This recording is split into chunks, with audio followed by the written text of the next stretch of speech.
जिस माटी के कण से तूने मेरी तुलना की है, अब मैं उसी माटी से एक नए सम्राट का निर्माण करूंगा, नए सम्राट का निर्माण करूंगा, जिसके श्वास श्वास में अखंड भारत की सोच हो। जब तक श्वास चलती है व्यक्ति जीवित रहता है। इस आभूषण को छूकर तुमने गलती की है मल्ल, जिसका मूल्य तुम्हें चुकाना होगा।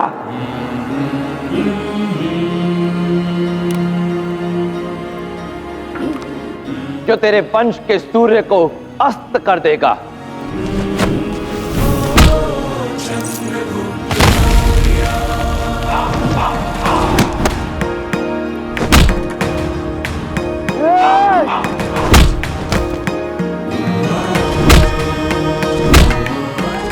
और स्वयं चंद्र की भांति उदित होगा, जो तेरे जीवन पर सदा के लिए ग्रहण लगा देगा। धनानंद, एक शरीर को सुचारू रूप से चलाने के लिए केवल एक शीश की आवश्यकता होती है। धनानंद, जहां 10 शीश हो वहां रावण बनना निश्चित है। अब भारत केवल एक देश होगा और एक ही होगा उसका सम्राट, जो तुझ जैसे रावण का दहन करेगा और भटके हुए भारत को दिशा दिखाएगा, जो एक नए युग का प्रारंभ करेगा तेरे अंत के साथ।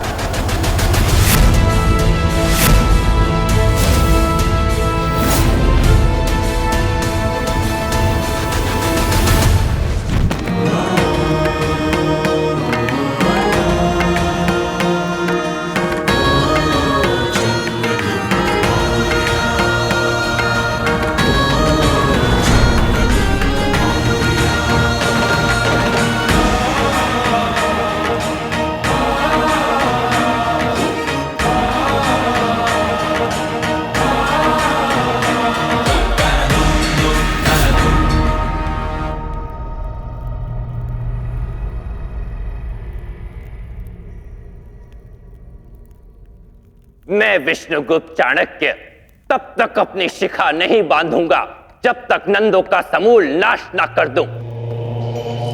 मगध की माटी से एक नया सम्राट उपजाऊंगा।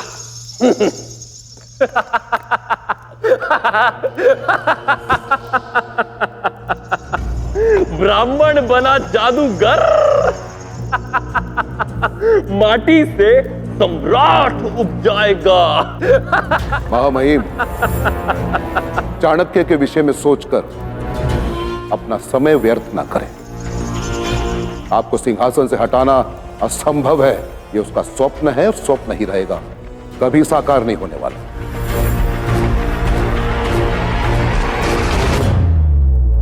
क्या कहा महामात्य? चाणक्य का स्वप्न? विद्वानों, यदि मैं भूल नहीं कर रहा तो ये समस्त सृष्टि विष्णु का स्वप्न है ना? ओ, अब समझा।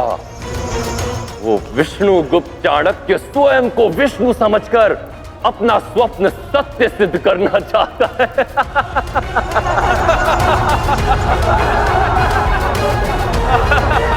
महामात्य, जिन आंखों में मगध को नाश करने का स्वप्न हो, क्या उन आंखों को खुली रहने का अधिकार है? समझ गया महामहिम, परंतु चाणक्य कुटिल है, इसलिए कौटिल्य के नाम से जाना जाता है। वो बल से वश में नहीं आने वाला। उसको वश में करने के लिए मुझे स्वयं जाना होगा। आज्ञा दें।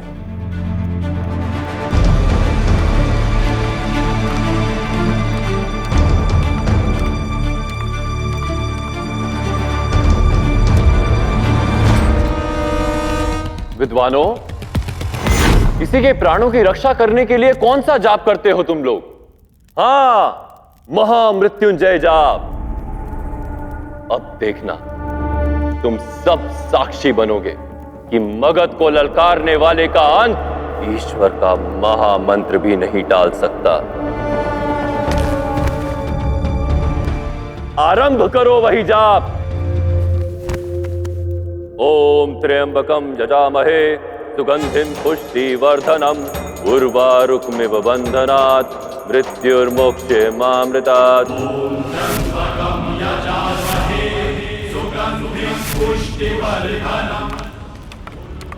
सभा से अचानक महामृत्युंजय मंत्र का स्वर। धनानंद ने मेरी हत्या का आदेश दे दिया है, शीघ्र निकलो। अब हम कहां जाएंगे आचार्य? यह महल का उत्तर पूर्वी हिस्सा है। महल के स्थापत्य के अनुसार दक्षिण दिशा में एक गुप्त द्वार होना चाहिए, वहां चलो। धनानंद की दुष्टता का अंत करने जाने कब आएगा वो भावी सम्राट?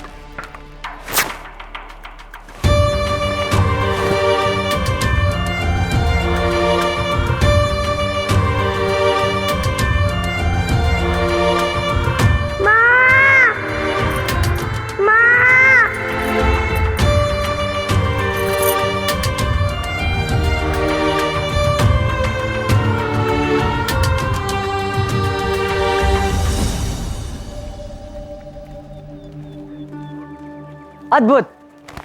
अरे वाह चंद्रगुप्त, क्या बात है, क्या द्वंद्व था, मजा आ गया। वैसे इतनी शक्ति कहां से आई तुम्हें? एक परिवार हमें जन्म से मिलता है, दूसरा हम अपने मित्रों के रूप में स्वयं चुनते हैं। अब जिन्हें चुना उन्हें खोने कैसे दे सकता था? चंद्र, दिखने में तो तुम इतने सीधे हो, लेकिन ऐसी टेढ़ी चालें कैसे चल लेते? अरे जब जीवन की डगर ही सीधी ना हो तो कदम स्वयं ही टेढ़े चलना सीख जाते हैं।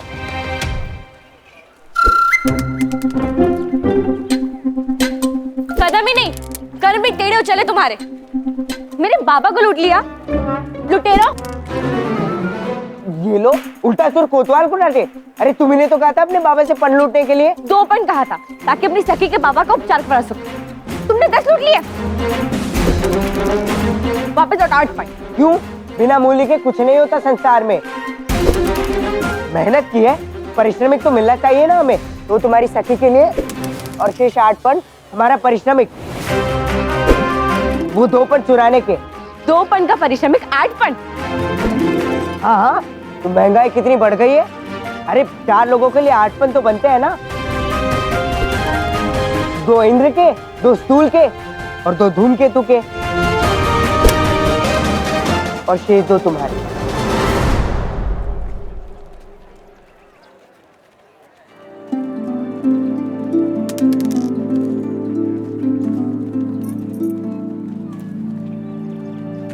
पायल चाहिए थी ना तुम्हें?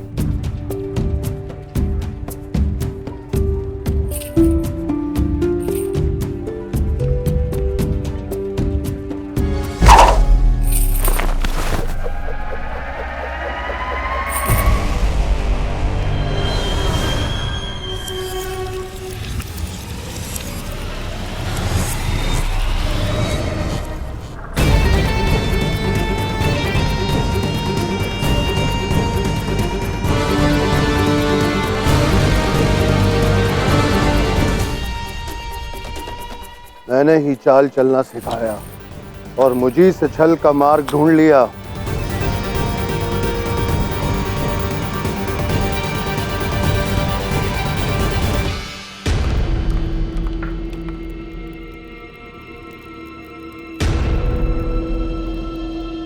भैरव, उस ओर। किंतु आपके अनुसार बाहर निकलने का मार्ग तो उस दिशा में था। दिशा ढूंढने के प्रयास में दिशा बताने वाले संकेतों पर दृष्टि न रखना संकट का कारण बन सकता है। अर्थात? इस मशाल की लौ देखो, इसमें अभी भी तेल भरा गया है। अर्थात प्रहरी आसपास ही कहीं है, यहाँ रहना घातक है।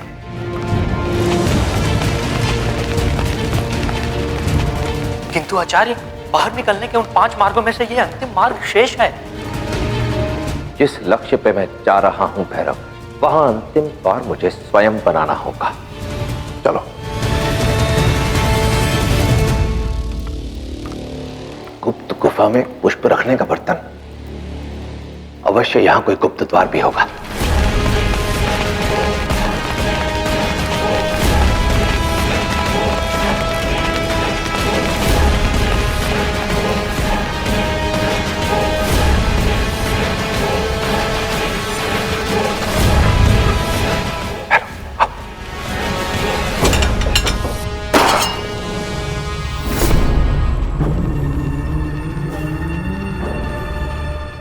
पात्र ऐसा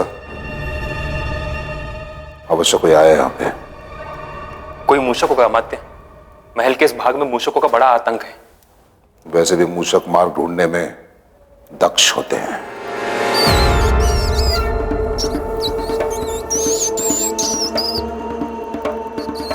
बाहर जाने का मार्ग मिल गया भैरव। वो मूषक देखते हो, वो अवश्य ही किसी नाले से आ रहा है, और हर नाला किसी तालाब या कुंड में जा मिलता है। अब यदि हमें यहां से निकलना है तो हमें उस नाले को ढूंढना होगा।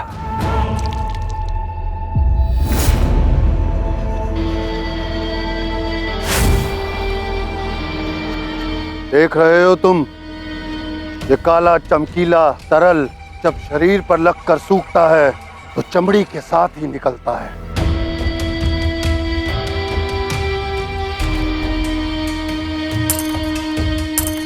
ये ध्वनि नहीं, पुकार है कि तुम मेरे दास हो। वो दास जिसे वर्षों पूर्व 100 पर्ण दे के खरीदा था मैंने।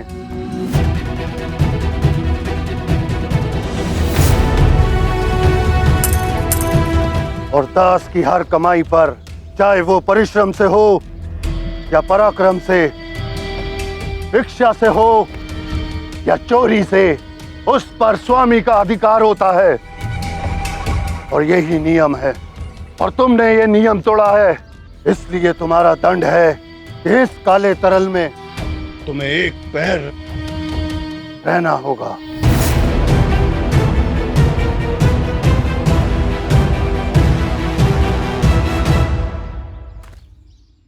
मुझे स्वतंत्र होना है।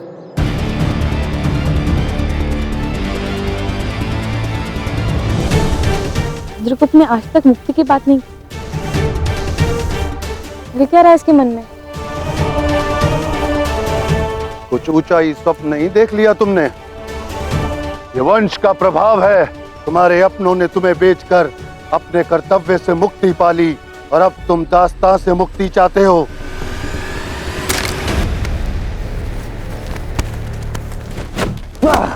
मुक्ति नहीं, मुक्ति का मूल्य जानना चाहता हूं मैं। अब ध्यान से सुनो स्वामी, 100 पर्ण के बदले 500 पर्ण चुराऊंगा मैं तुम्हारे लिए, पर बदले में तुम्हें मुझे मुक्त करना होगा। स्वीकार है? इसमें इतना क्रोधित होने की क्या जरूरत है मेरे बच्चे? यदि मैंने तुम्हें इस काले तरल में फेंक दिया और 3 पहर तक इसका मुंह बंद रखा, तो तुम अपने मुंह खोलने योग्य नहीं रहोगे। स्वीकार है या नहीं? श्रेष्ठ बन लूंगा तुम्हें मुक्त करने का। स्वीकार है।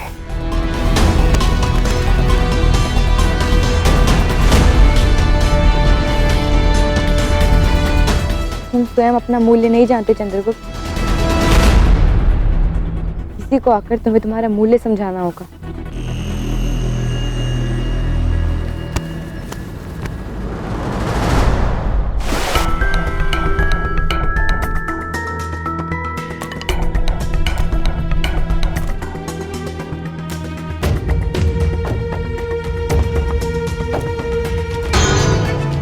आचार्य, इतना घोर अंधकार है यहाँ। यही अंधकार समस्त मगध में भी व्याप्त है भैरव।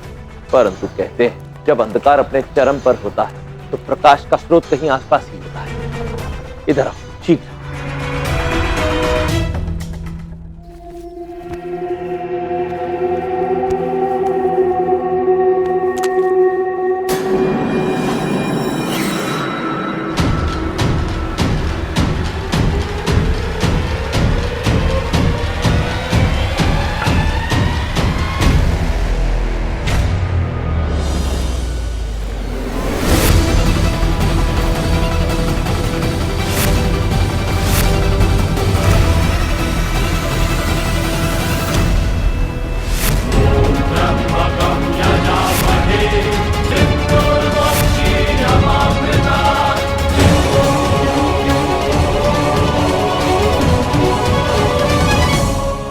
जब मन में संशय हो तो हाथ का शस्त्र भी काम नहीं करता अमात्य राक्षस।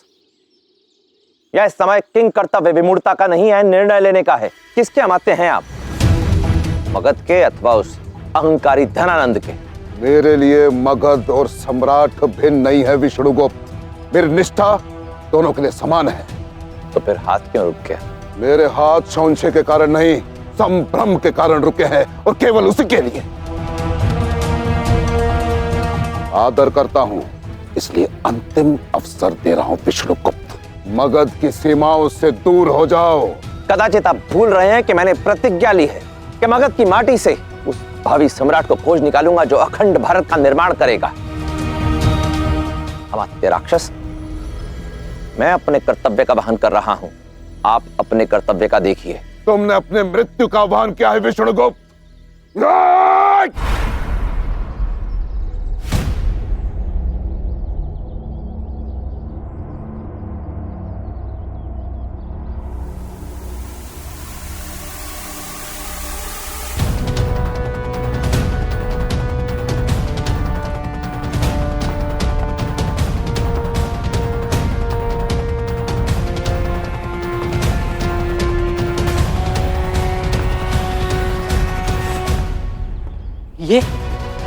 ये क्या था आचार्य?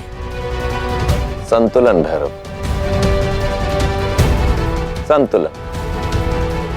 आज मेरे प्राण ना लेकर अमात्य राक्षस अपने ब्राह्मण धर्म का निर्वहन किया है, परंतु जिस अमात्य राक्षस को मैं जानता हूं वो अब इस क्षण के पश्चात मुझे कहीं से भी ढूंढकर मेरे प्राण लेकर अपने राजा के प्रति अपने धर्म का निर्वहन करने में कोई प्रयास शेष नहीं छोड़ेगा। फिर भी आप गंभीर नहीं हैं? क्योंकि आज के बाद अमात्य राक्षस मुझे कभी ढूंढ नहीं पाएंगे। भूल हुई धनानंद से उसे मेरे लिए महामृत्युंजय का जाप आयोजित नहीं करवाना चाहिए था। अपनी इस भूल का भारी मूल्य चुकाना पड़ेगा मगधपति धनानंद को।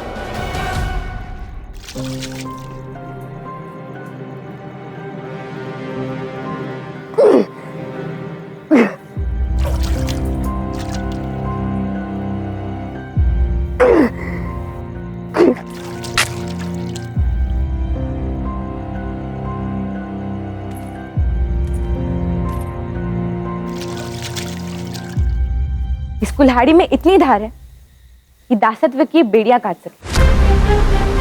चले जाओ चंद्रगुप्त, व्याध तुम्हें कभी नहीं ढूंढ पाएगा। फिर क्यों इन बेड़ियों को स्वीकारे बैठे हो?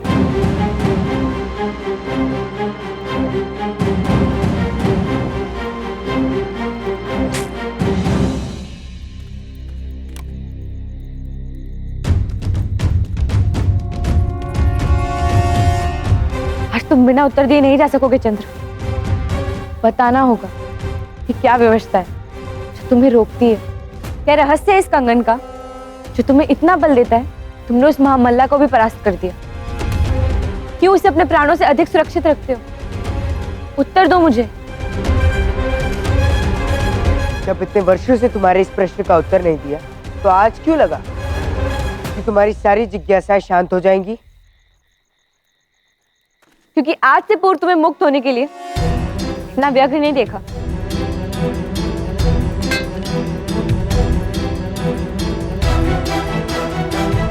चंद्र, तुम ही तो कहते हो ना कि एक परिवार हमको जन्म से मिलता है और दूसरा हम स्वयं चुनते हैं अपने मित्रों के रूप में।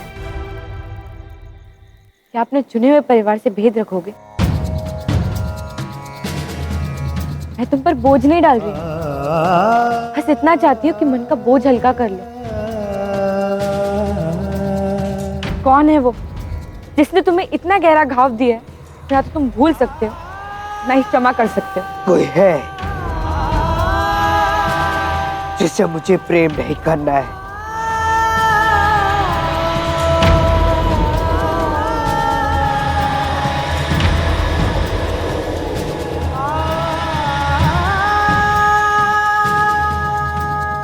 जिसने मुझे जन्म दिया, मेरी माँ।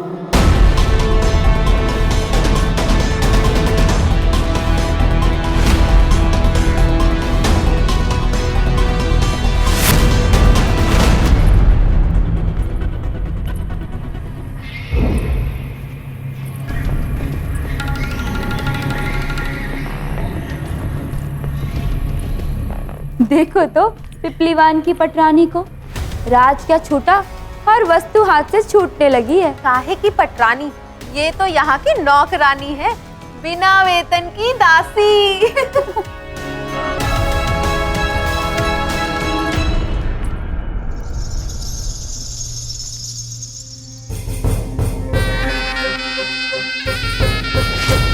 सम्राट श्री, आपके इस भाई ने ये वस्त्र विशेष रूप से मिस्र से मंगाए।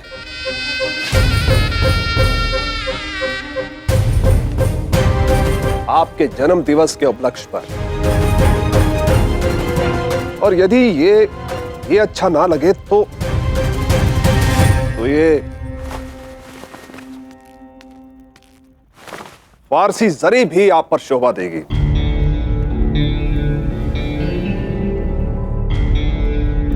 कितना खर्चा किया इस पर? कुछ ज्यादा नहीं सम्राट श्री, बस 10,000 पड़। फिर तो अच्छा ही है।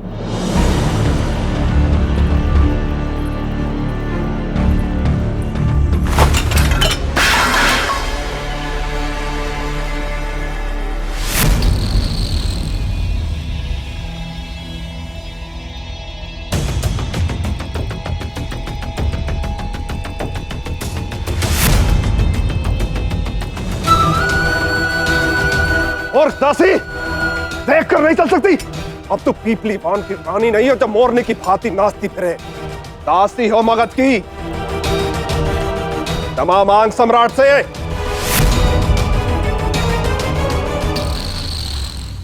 क्षमा मांग सम्राट से। पांडु, मेरे भाई, धन माटी में ही क्यों ना पड़ा हो, उसे पत्थर की भांति ठोकर नहीं मारते। ये कोई साधारण दासी नहीं है, पिपलीवान की भूतपूर्व पट रानी है, पट रानी। तनिक प्रेम से, मान से बात करो। क्षमा मांगो मूरा।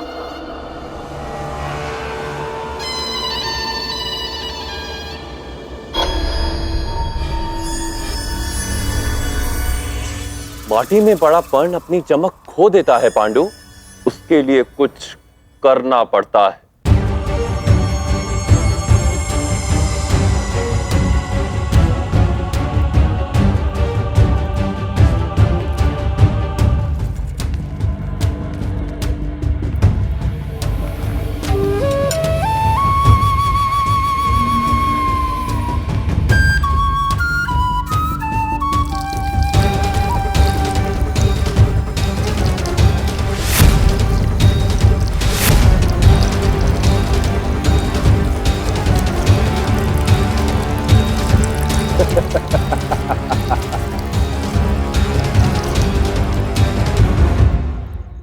प्रेम से भी अधिक प्रभावशाली होती है घृणा। ये कंगन उसी घृणा का चिन्ह है जो मुझे सदैव स्मरण दिलाता है।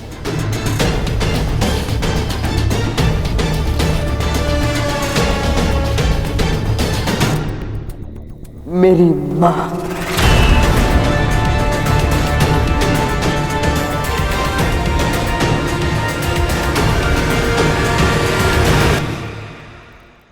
अमात्य राक्षस आपके रक्त के प्यासे हो गए हैं आचार्य। ऐसे में कैसे देंगे आप इस साम्राज्य को उसका उत्तराधिकारी? आज भले ही मगध धनानंद के ताप से जल रहा है, परंतु एक दिन चंद्र अपनी शीतलता से उसे शांत अवश्य करने आएगा।